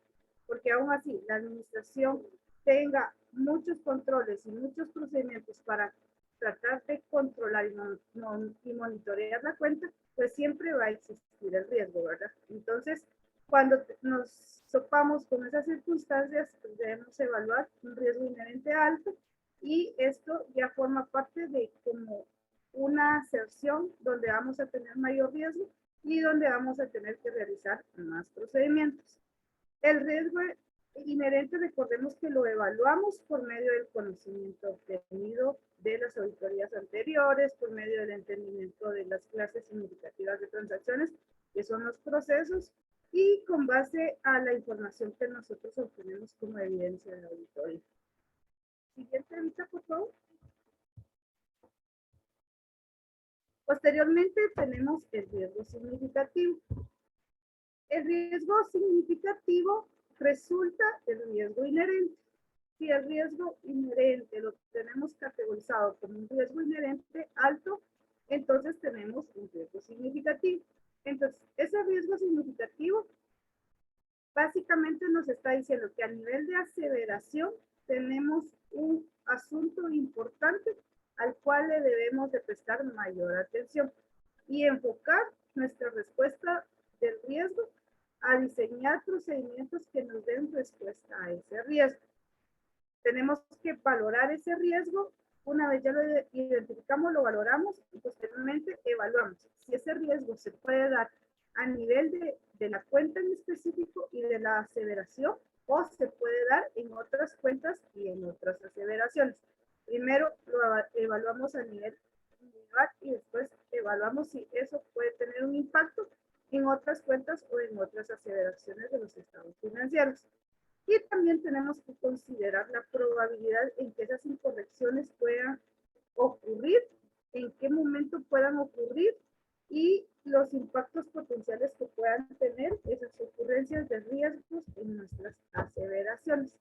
El riesgo significativo, como lo explicaba Candy al inicio, es una condición, es un evento condicional, ¿verdad? Si hay, y se divide así porque está la intención. Si yo tengo un riesgo, pero no tuve intención en cometer, yo administración, tengo el riesgo y no tuve intención en cometer el riesgo, se va a quedar en un nivel de riesgo significativo, porque tenemos el riesgo de que realmente se dé. Pero si yo administración tengo la intención de manipular los ingresos, por ejemplo, entonces allí ya es un riesgo de fraude. Y entonces nosotros también estamos obligados a evaluar qué respuestas vamos a dar para responder a ese riesgo de fraude. El riesgo de fraude básicamente está enfocado en la intención. Tenemos que saber si hay eventos actuales que están provocando ese fraude o si hay eventos o acontecimientos que pueden llegar a provocarlo. También tenemos que evaluar el triángulo de fraude, que no se les olvide. Tenemos el triángulo de fraude donde nosotros evaluamos cada una de las premisas para saber en qué momento ocurre cada uno de ellos. Es importante también analizar si el riesgo de fraude se está dando en transacciones complejas, donde nosotros no tenemos como mucha idea de cómo funciona la cuenta, entonces como no sabemos cómo funciona, asumimos de que el proceso va bien. Entonces hay transacciones complejas donde la administración también podría cometer fraude. También otra de las premisas donde se pueda cometer fraude es en partes relacionadas, que están enfocadas a un mismo grupo, donde puedan tener transacciones significativas con partes relacionadas, y esas transacciones básicamente se crean por el tema de fraude.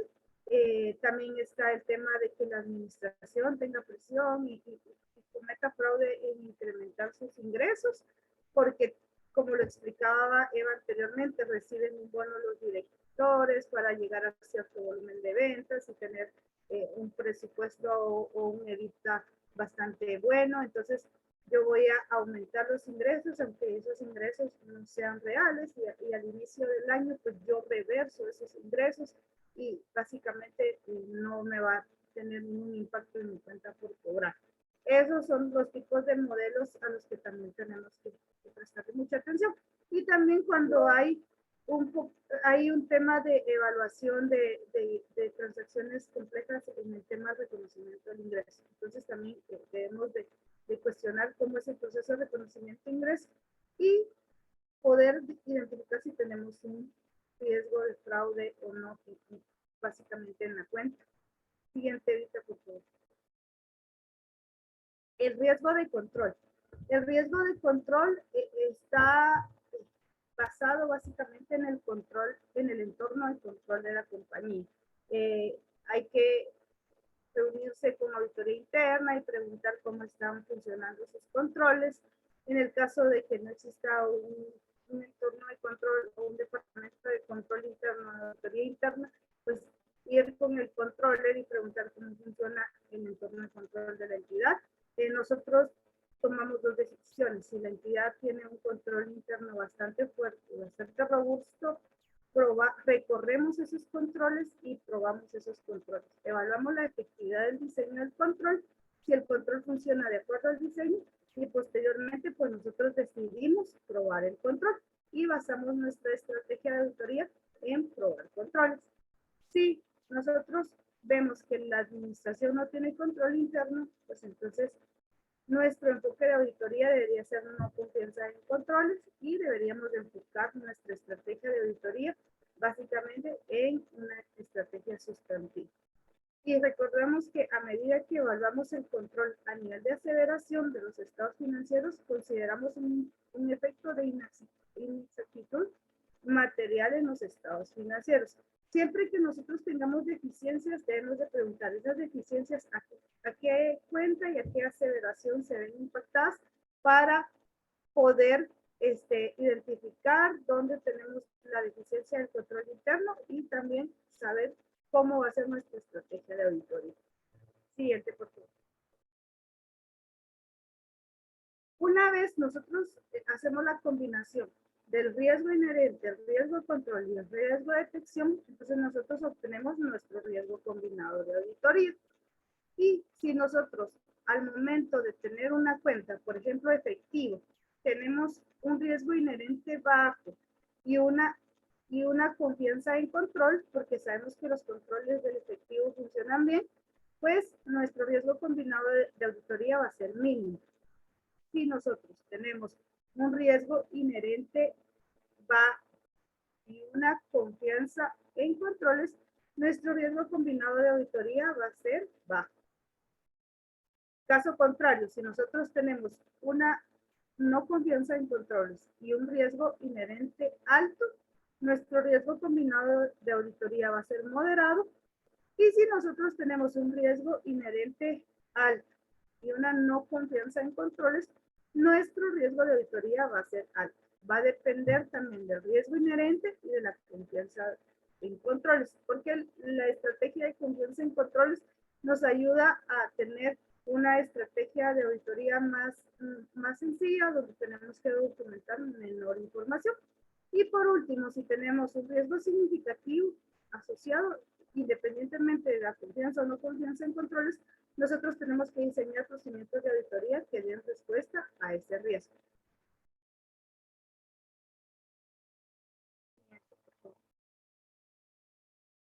Y acá pues les tenemos un ejercicio. Para el caso del efectivo, nuestro riesgo inherente es bajo, tenemos una confianza en controles, entonces siguiendo la tablita, bajo y confianza en controles, nuestro riesgo va a ser mínimo. Mientras, si nos vamos al caso de las cuentas por cobrar, tenemos un riesgo inherente alto porque tenemos un riesgo significativo y un riesgo de fraude asociado. Tenemos confianza en controles, tenemos el riesgo de fraude asociado, entonces nuestro riesgo combinado de auditoría va a ser bajo. Pero, si se dan cuenta, tenemos un más SC. Eso significa que nosotros tenemos que hacer los procedimientos de auditoría básicos, primarios, y adicional a eso tenemos que hacer otros procedimientos que nos ayuden a dar respuesta al riesgo de fraude.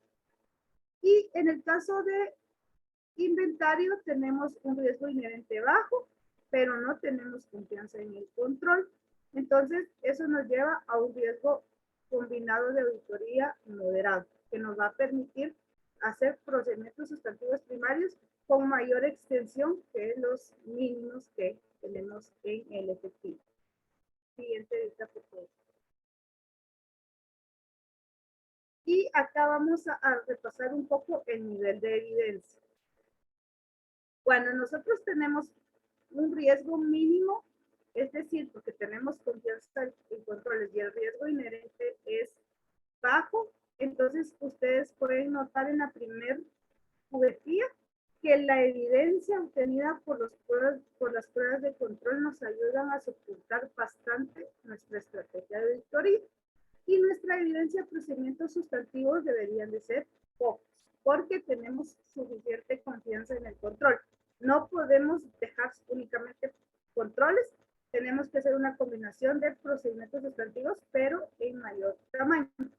Si nos vamos al low, tiene casi el mismo escenario, únicamente va incrementando el tamaño de procedimiento sustantivo. Mientras que si nos vamos a la cubetilla de moderado y alto, ustedes podrán notar que en el caso del moderado, nuestros procedimientos sustantivos primarios son necesarios para poder concluir sobre la cuenta.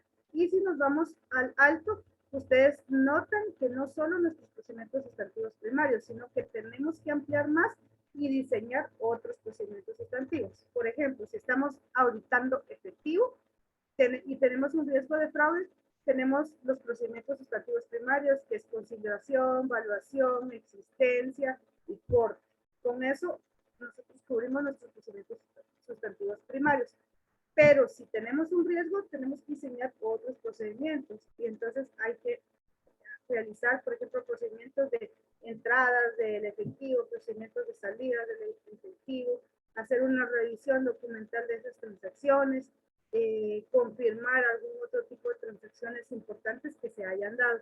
No solo nuestros procedimientos sustantivos primarios, sino deberíamos de extender y dar más trabajo, procedimientos analíticos, tendencias en algunas cuentas bancarias, principales clientes que yo pueda identificar en el estado de cuenta, principales proveedores, y de esa manera poder diseñar un papel de trabajo que me ayude a soportar el riesgo que yo tengo identificado. Siguiente vista.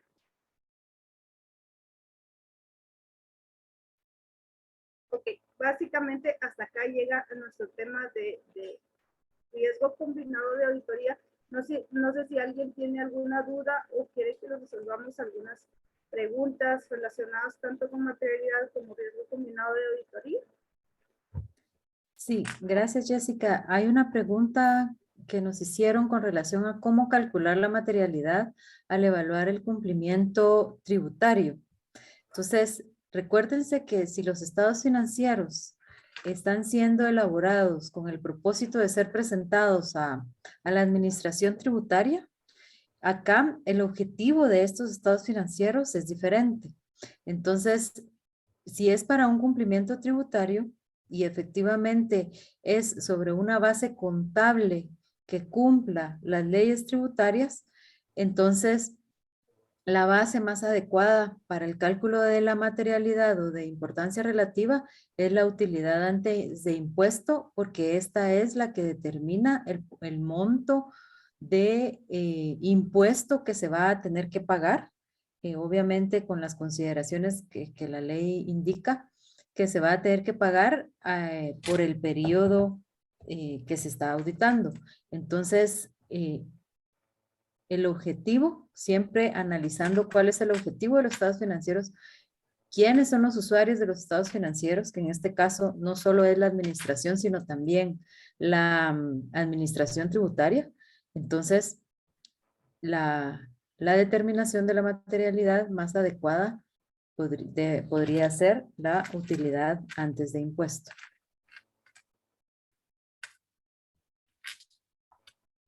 ¿Alguna otra pregunta?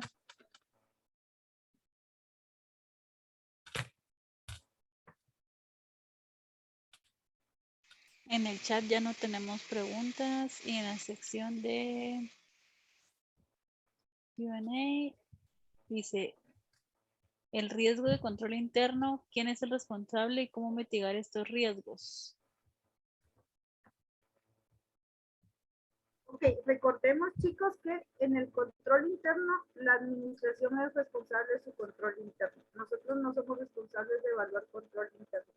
Nosotros tomamos la estrategia de probar controles para hacer una estrategia más sencilla para nosotros, porque nos apoyamos en confiar en el control interno.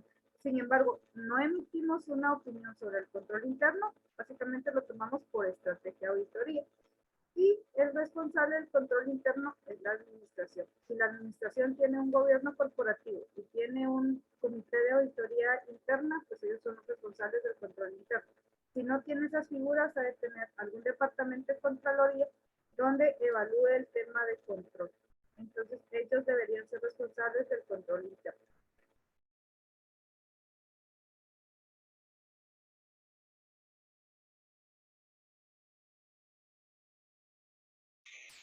No tenemos más preguntas abiertas. ¿Qué metodología recomiendan para evaluar control interno desde el punto de vista de la auditoría? COSO 2013. Es como la mejor metodología para que ustedes puedan evaluar control interno. Están los 5 componentes del COSO y los 17 principios de control interno que pueden apoyarles, y COSO 2013 ya tiene la modificación que incluye el riesgo de fraude, y en COSO 2013 ya van a tener básicamente algunos principios que les van a poder ayudar a evaluar el riesgo y la respuesta al riesgo.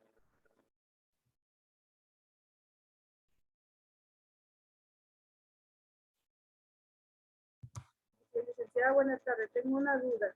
En cuanto a la materialidad, ¿en qué momento eso afecta en nuestra opinión si nuestra materialidad total es de 50,000 y al evaluarla nos dan 49,999, en el caso contrario 50,001?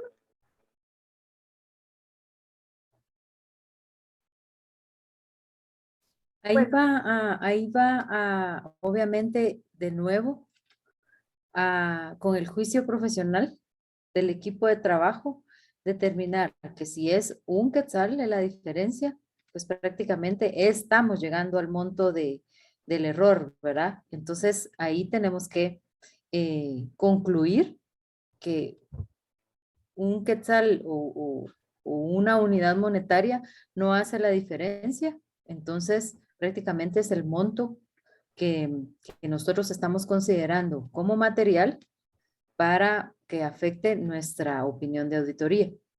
Al igual que si se pasa un quetzal, obviamente con más razón, ¿verdad? Que ya está afectando o llegando a nuestra materialidad, y entonces ya tenemos que ponernos a analizar cómo impacta nuestra opinión de auditoría. Si esa diferencia que llega a la materialidad afecta los estados financieros en su conjunto, o si afecta únicamente un rubro de los estados financieros. ¿El ET siempre será menor que la materialidad? Sí, siempre será menor que la materialidad. ¿COSO 2013 o COSO RM 2017? COSO RM 2017, si no me equivoco, tiene 20 principios y también está basado en riesgos. Lo puedes tomar como parte de la evaluación del control interno. Luego habla, licenciada, tengo la duda de que son muchos los errores en varias cuentas, pero no llegan a la materialidad individual, pero sí todos. ¿Hay opinión modificada? No sé si lo quieren contestar. Bueno. Sí. Si tienes varios riesgos o varios errores en diferentes cuentas de los estados financieros, tú analizas la acumulación de todos esos errores y los analizas en su conjunto. Y entonces ahí puedes ver si sumando todos los errores llegas a la materialidad o no. Si no llegas, tienes que evaluar si individualmente afectan el error tolerable de una cuenta determinada, de la cuenta que se está afectando. Si tampoco sucede eso, entonces esos errores se quedan acumulados como una diferencia de auditoría, siempre se discuten con la administración y se incluyen en una carta de representación en donde la administración manifieste que está consciente de esas diferencias de auditoría, que no son materiales, pero que las van a considerar dentro de sus análisis para una corrección futura o considerarlas para que no lleguen a ser materiales en un momento dado. Tenemos que recibir esa manifestación de la administración. Ese es el análisis que hay que hacer.